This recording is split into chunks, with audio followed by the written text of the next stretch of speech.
Belize. Sam, What are we watching? we are watching Last Christmas. I'm happy that you said it because I almost said the Holly date. We're stuck in. That's the seventh circle of. Oh my god, no. That's something you had to cut out from the video because it was so mean. Anyways, so have you. Wait, first of all, look at my Santa. I like the Santa of Last Christmas more. So he's there you go. Yeah, he's surfing to the moon, but there's birds. That's really fun. No, he's not surfing to the moon. That's oh, you thought that was the moon? That's a wave. He's surfing the waves, and there's a present, and I think the yellow in the background. I think the wave. This is maybe. That's the moon because it's dark. It's nighttime. Oh. Last Christmas was cutesy. Yeah. Okay, bye. I can't tell if you're like starting or something, or if that was like your opening. Did you watch the trailer before seeing this? Like, what were you expecting going into this?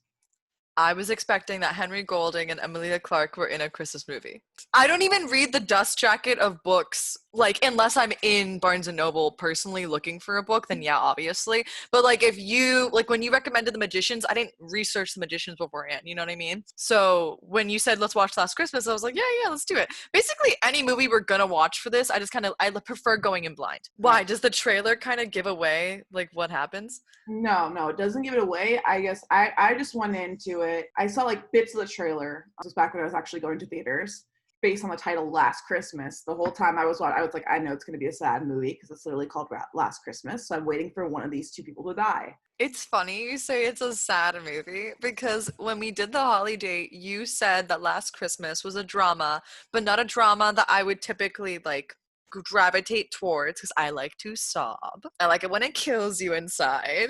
So the whole time I was like, ooh, when is the drama gonna kick in? Because this felt like a comedy of the purest forms. Well, it's definitely, I don't think it's a comedy, but that's really funny that that's what you viewed it as. Do you want to like walk through like what your thoughts were, or like how do you want to approach this?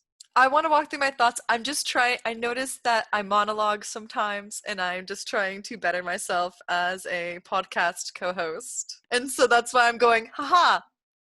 And that's what's throwing you off so hard. Yeah, I'm like, I don't know if you're going to keep going or what. Okay, these are my thoughts. I'll just go off with my first and only real comment on the film. I thought the film was very cute and the cast was extremely diverse, but in a way that felt new, fresh, and simple. Like it didn't feel forced into diversity, which I was like, yes, lead the way. This is how you do it. No one is a stereotype in this movie. Like so different from the Holly date. But the whole time I kept thinking, why the hell is Henry Golding in this movie? Personally, I just felt it was very forced. Like, I understand how it all played out, but I just didn't buy into it at the beginning. I was just like, I mean, I thirst for Henry Golding, so, like, I was totally chill with him being in this movie. That's fine. How is he so hot and respectful? I just don't think he had a purpose. Interesting. Yeah, I guess I'd love for you to go into that a bit more. Like, do you mean, like, in terms of, like, how his scenes were structured? Or, because I know at one point you also... last night when you were texting me, you were saying, why is he with her? Like, why is he interested in her? I don't understand, kind of thing. Which is like a valid point, but I also view him as like, he's very strange the whole time. Like, regardless of that being why, I don't mean like the random appearances or disappearances being the strange part, but just that he's like, it's this man that just always talks about looking up and just always like bikes around or walks around. Brings this woman into a really narrow alleyway that they go on walks to, and like if it was anyone else you wouldn't go down that route, but you do because he's really attractive and it's Henry Golding and he has an accent. He should just not be it. There should not be a love interest, and it's just like, what would have changed her then, would you say? No, here's my thing. Henry Golding's character is my personal favorite Christmas trope, which is the angel figure. You know, the person that could be either a friend or a stranger or a dead relative, or maybe actually a physical guardian angel, like in It's a Wonderful Life, that comes to Earth to help our main protagonist learn to love herself, love again, and have a Merry Christmas. Because Christmas starts with love. And that's kind of the thing that we're going to see through all of our films. Biking in and out, like I think they established that very well. The part that I didn't like was the beat where he's cradling her in his arms, which I was so jealous of Emilia Clarke. And she tells him, "You make me feel stable. You make me feel like grounded, you know?" And the whole time I was just like, that didn't, no, he doesn't. I get if you said he makes you feel wanted, if he makes you feel like deserving of love, whatever. That's the part where I was like, I think they're trying to make me ship them way too hard. Um, I just don't think that's this kind of movie. And then I just was perplexed because I understood his purpose by the end of the film. His purpose by the end of the film is to be fucking honest, I don't know actually. That's bullshit. What I just said was bullshit. I don't know. I just don't understand what his purpose was. Like, I understand her trajectory. I understand her. He's the manic pixie dream girl. That's why I don't understand it. Because he's the manic pixie dream girl whose purpose comes in the last 10 minutes of the film. And it's just that his heart was the heart that she gets. Because her whole trajectory, oh my God, he's a manic pixie dream girl. Her whole trajectory is like, she had this beautiful voice, she had this spark of fire within her, and then she gets a heart disease. And I love her monologue in that beat where she's talking about the fact that they just threw out her heart, because I've never heard of anyone describe it like that. Like they took something out of her and threw it away. Like it was no longer good, and then gave her something new and told her, live your life now and be exactly the person you were, as if that's not the most traumatic thing that could happen to a person. And that I thought was incredible. So I just was kind of confused why they needed a Henry Golding to make her see that.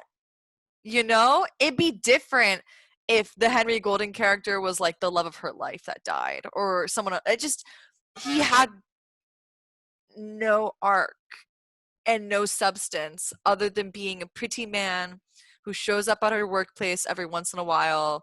He disappears. I wanted it to be a Christmas love story, when it felt more to me like you have to love yourself story.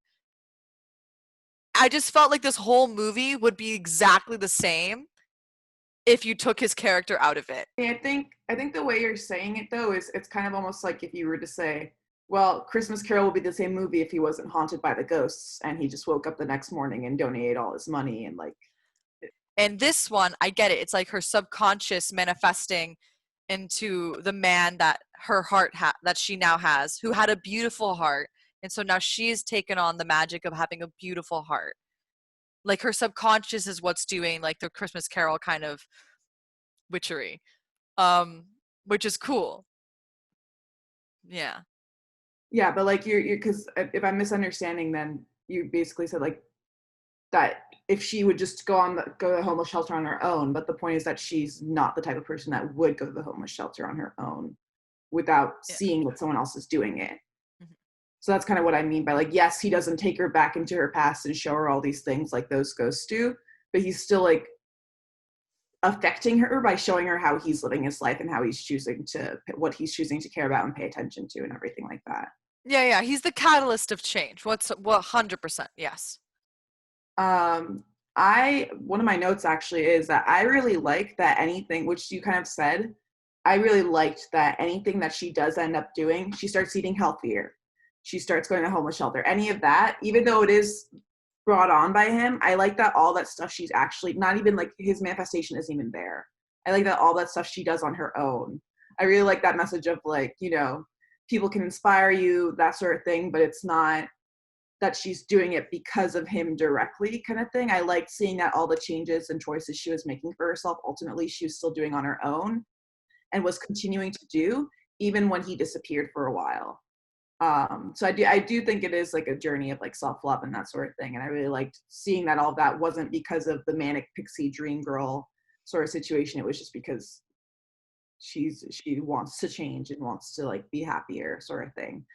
I like the way they executed that too, because I agree. I like the way they executed it in the sense of like she does instinctively like go looking for the guy, obviously, and she does start like going to the homeless shelter to see him.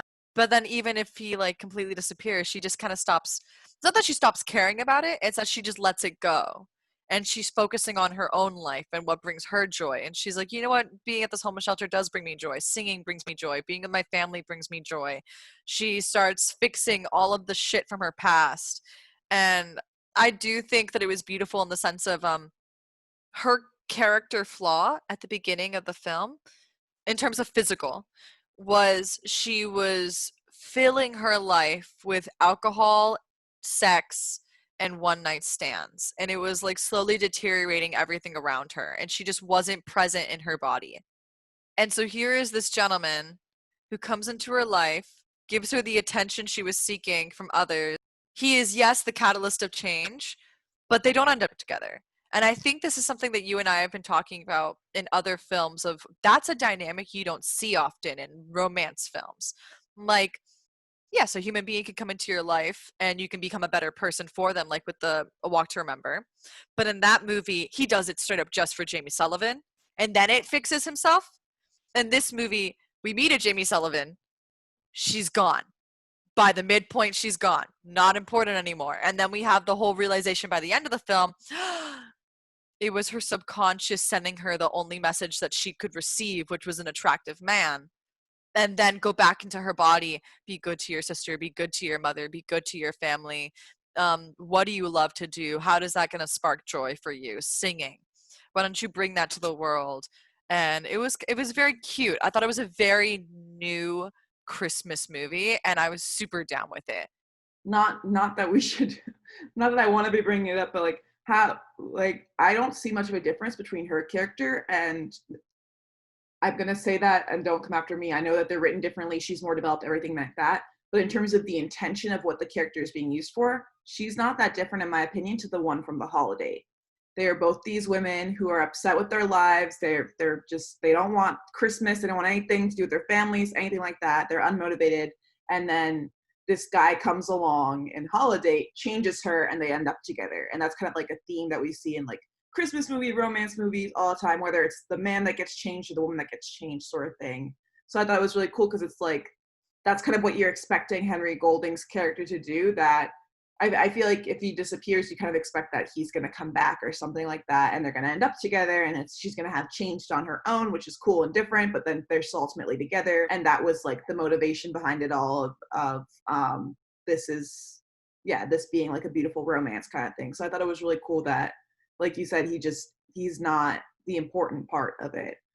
I'm not going to come for you. I'm going to agree with you because I was thinking the same thing because I was listening to our video on the holiday prior to this video, and we said that we were like, well, wouldn't it have just been cool if they both didn't end up together? And we learned the lesson of like how stupid it is that we're forced into these partnerships. And something she says in this movie that I really like, and something that Amelia Clark's character in this film does that I really enjoyed, was on that bench when she runs into him again. She says to him, she like consents that he's gonna say something along the lines of like, I can't be with you. And instead of even letting him, she says, I'm not gonna heal my heart just to give it to someone else to break. I do think that Henry Golding's character is in this rare pocket of male manic pixie dream girl. We don't know anything about him. He's literally there just to make the protagonist change, you know? But the way that the film does it is really beautiful because even if it starts off that he's the catalyst of change, I like what you said earlier. It was never him, actually. It was always her. Even if she didn't think it was her inner subconscious manifesting itself outward, changing her from within. So it was beautiful that even our manic pixie dream girl who comes in and like makes her a better person, no, even that was generated from within herself, which is so nice. We don't see that often in film. Interesting to me that you talk about how it's this trope. I guess I'm just not as familiar with the genre. So like, when I first saw it, I always expected, I thought he was going to die or she was going to die because it's called Last Christmas. And I was like, it's going to be somebody's last Christmas. I'm waiting for that moment. But when it came, I didn't see it coming. It didn't throw me off in that way because I was like, oh, the song fits, it's so cute. But I did cry and I didn't see it coming because I didn't know about this whole trope of like the Christmas ghost and everything like that you're saying is like a really well-known trope. I guess I don't think I've even seen that many Christmas movies probably compared to you then. But yeah.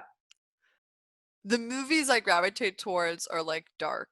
You know what I mean? So I think it's like now you're learning a fun fact about me and our friendship that, hey, Belize, a fun fact about me is that I'm obsessed with Christmas movies. Also, really quick side, did you know that this was co-written by Emma Thompson? I did see that in the intro credits and I got very excited because I was at first confused to how she's doing this whole Yugoslavian like accent thing going on. But I thought she nailed it. I mean, I'm not from there, so like I have no purpose saying anything. But I thought she did a great job. It was very funny. I really liked the relationship with the mother and the family overall. There's a lot of that stuff that's relatable. I think it makes, I liked seeing the angle of how like the dad doesn't come home till she falls asleep because they're just kind of married and they're not going to get divorced and they can't afford it sort of thing. And this view that the daughter has, whether it's true or not, that the mother enjoyed her being sick because she got attention during that time. And like how much the mother like favoritizes her. And it was also really interesting the way that they did the whole her outing her sister. It was different. It was cool. It was nice to see that stuff because it's not different as in like this stuff has never happened. Like these are all real life family aspects that I feel like we don't necessarily see in Christmas movies. And I like that at the end it was just kind of like a simple like we're all getting together and we're making but it's not like some crazy party or everything's perfect. And I liked that she didn't have a date at the family get together. I like that it was just her by herself. There's none of that pressure. Her mother doesn't pressure her in that way. Maybe it's because she's been sick for so long and is now getting better. But I like that that's not really an aspect that's brought up with her. I'm going to classify this film because we always talk about like what kind of romance is this? Like this is a self-love romance. I love that because you see so rarely do those happen, you know? I was having a conversation with my sister this Thanksgiving. We are total polar opposites. You know, she's a lawyer, I'm a filmmaker, and we constantly talk about the fact, why can't we just see a family that doesn't get along, but there's no drugs, no alcohol, no like heinous like SVU had to get involved type shit, you know what I'm trying to say?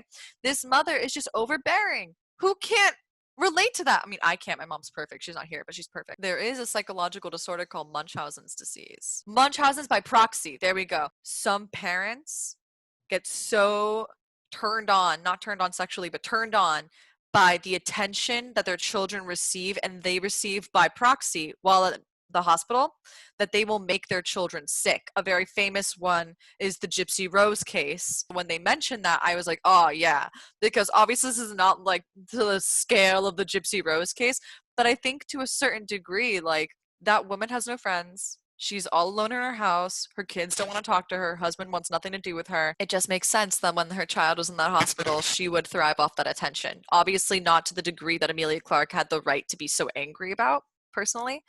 Her mother does need love too, which is why I thought it was very nice that at the end of the film they all just reconcile, and I love the fact that no one changes. Yeah, I agree, and and they do it in subtle ways too. Like I like that, like the mom doesn't say her name the way that she wants. Like, you know what I mean, she keeps saying Katerina, and she's like, that's not my name. Like, different things like that. I did. I don't really have notes on it, but I did like the friends and the dynamic there, and how it's like she still brings over someone to their house and everything. Like I was like, girl, what is wrong with you? What is wrong? Like, this is not the first time you've already like ruined this person's stuff before. First time you stayed here, like you've done this multiple times. You've gotten kicked out before in your stuff. I was like, girl, I loved the husband in that couple because before they even gave the flashbacks, first of all, this man is in the movie for so little, but that actor was so good because the whole time that Emilia Clarke is in that apartment, he is looking at her. Oh, something happened. You know what I mean? He's looking at her, just subtle little looks that when they show the flashback and then when they show that she does it again, I was like, oh, she's out, she is on her ass. No. They don't spend time, you know what I mean, in that little conversation between him and the wife. I also want to take a first second, going back to the mom. I thought, because mom, they have a lot of fun with the different aspects of the mother. The whole immigration situation, everything like that, and just and then the scene on the bus that they also have and everything. There's a lot of small themes just going on throughout this whole film, and I really like this one as well.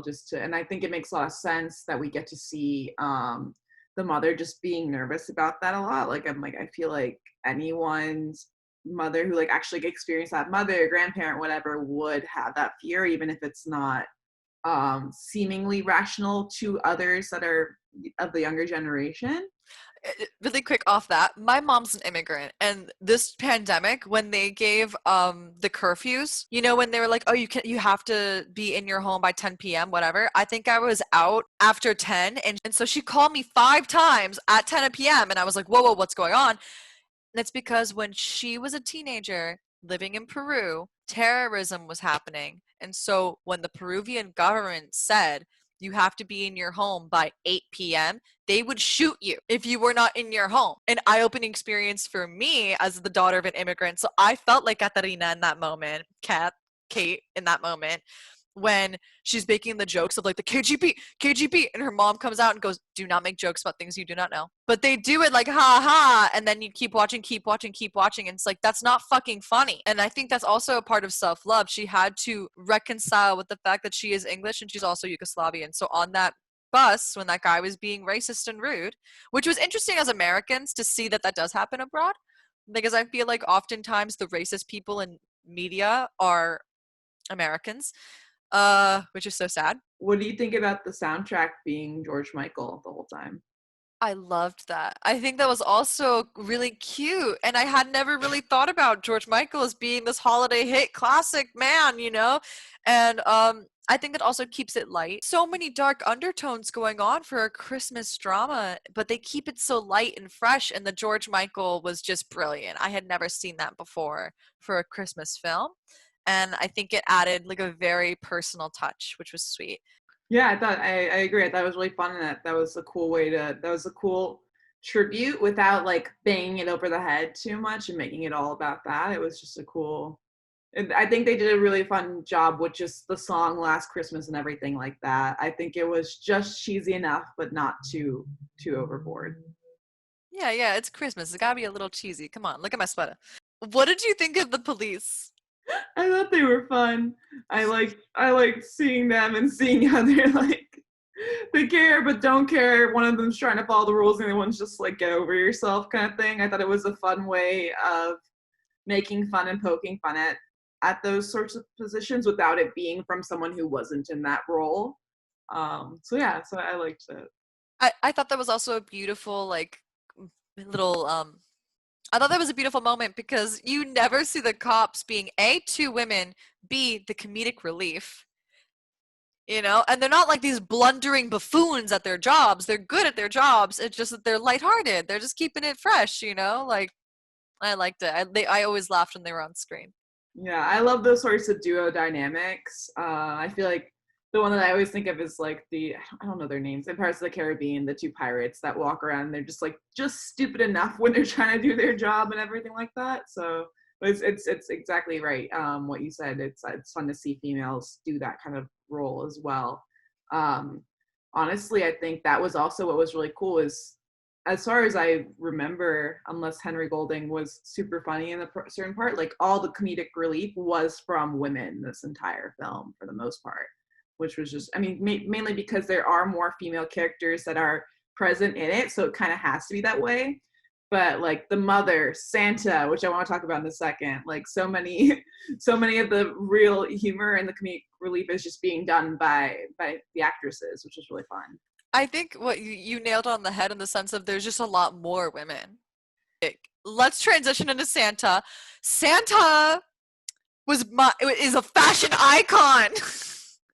All of her outfits, I was breathless. I was like, oh my God. And I loved the beat where Sauerkraut Man comes into the store and they lock eyes. And that's like when we first, because that's like the typical romance for Christmas is the you know? I think it's really fun. And I think like, because I feel like sometimes people are always like, wait, what? Or it sometimes feels weird to be like, yeah, I love Christmas. I have Christmas decorations up, blah, blah. And it's like, I'm not Christian. I'm not saying that she is or isn't, but it's really nice to not see like to see that the Christmas store that's owned isn't by some white male or female. It's owned by someone who you wouldn't necessarily associate with Christmas or that kind of holiday joy and everything like that. And it was really cool to just see that was like her defining attribute is that she just loves Christmas. And some of the stuff that she loves for Christmas are so strange but so quirky and fun. And I really liked the relationship that she has with Emilia Clarke's character. I don't know. I'm like, you must have been a great employee that she's giving you this many chances now, because I especially the whole having to break her own store window and not firing her after that. I was like, you are getting off, scum. That is a theme for a majority of the movie. I feel like for Emilia Clarke, I feel like she just gets off really easily in a lot of situations. Like she gets kicked out, but she can go home. She gets the store robbed, but she doesn't get fired. She gets like, you know what I mean? Like gets a disappointment talk. And I feel like it's almost that's why I feel like she just needs something like Henry Golding's character to change her, because she just doesn't really have crazy consequences from anyone else in her life up until then. Yeah, I agree with you 100%. I feel like that's the writer's way of trying to keep things relatable and light. Like there's no relationship in this whole situation that's idealized. Like the only one that's like healthy that we're seeing, or that's, I mean, questionably so, because we don't know how it is with them, but it's the sister's relationship. But again, it's like, how is it working with her parents just found out now? I don't know her girlfriend's parents know or anything like that. But I thought that was fun too, that we don't really see like her surrounded by friends that are all in perfect marriages and everything, like all that ridiculous stuff that I feel like you could very well be surrounded by as well.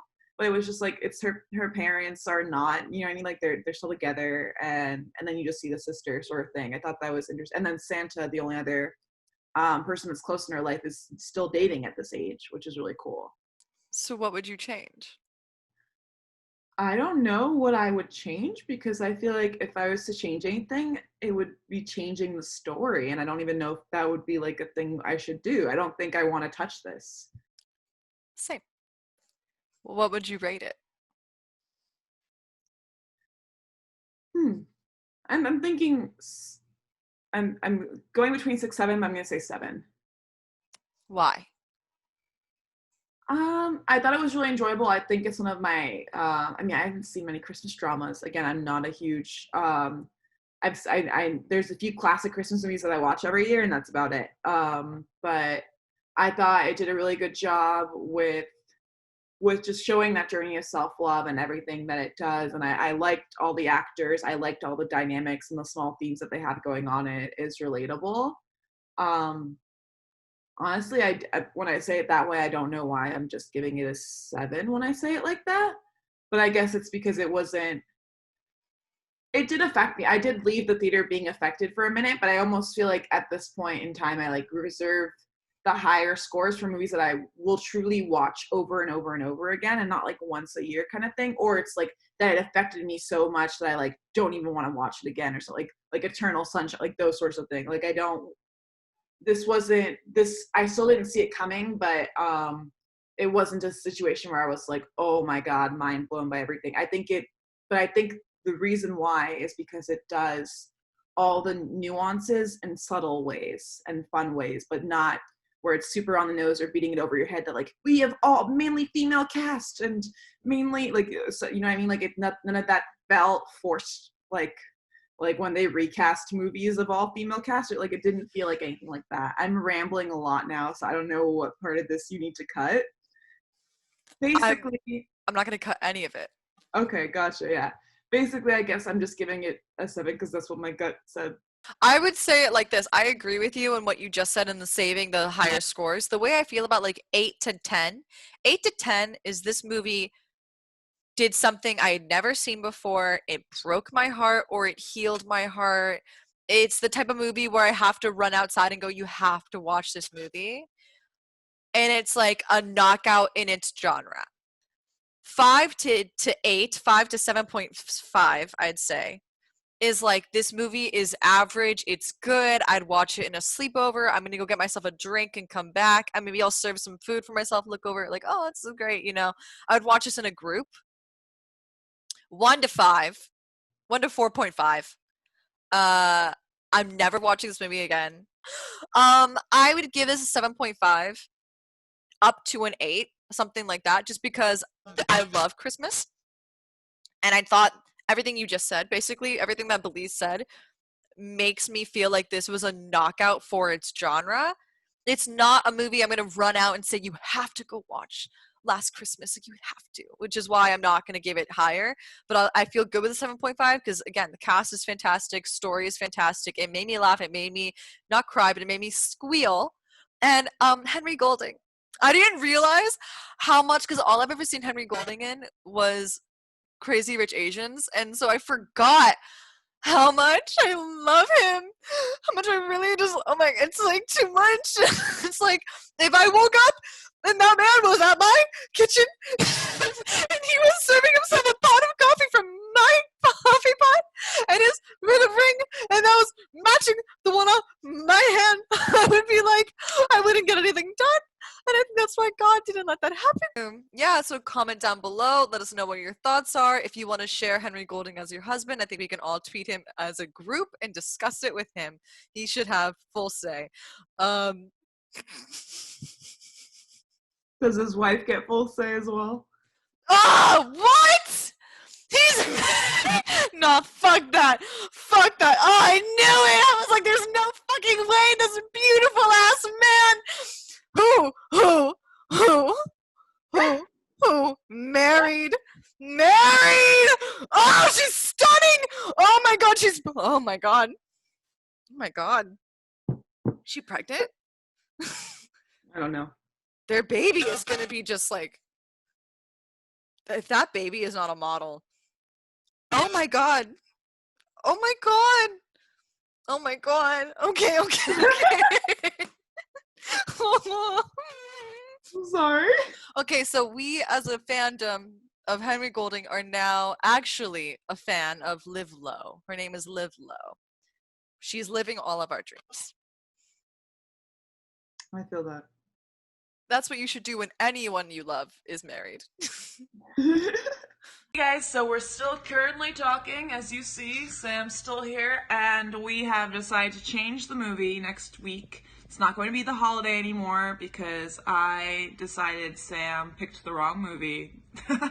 But no, in reality, I watched Happiest Season last weekend, and we've seen all the hype about it, and I really liked it, so I want to see what Sam thinks about it. So we will be watching Happiest Season. See you guys next week.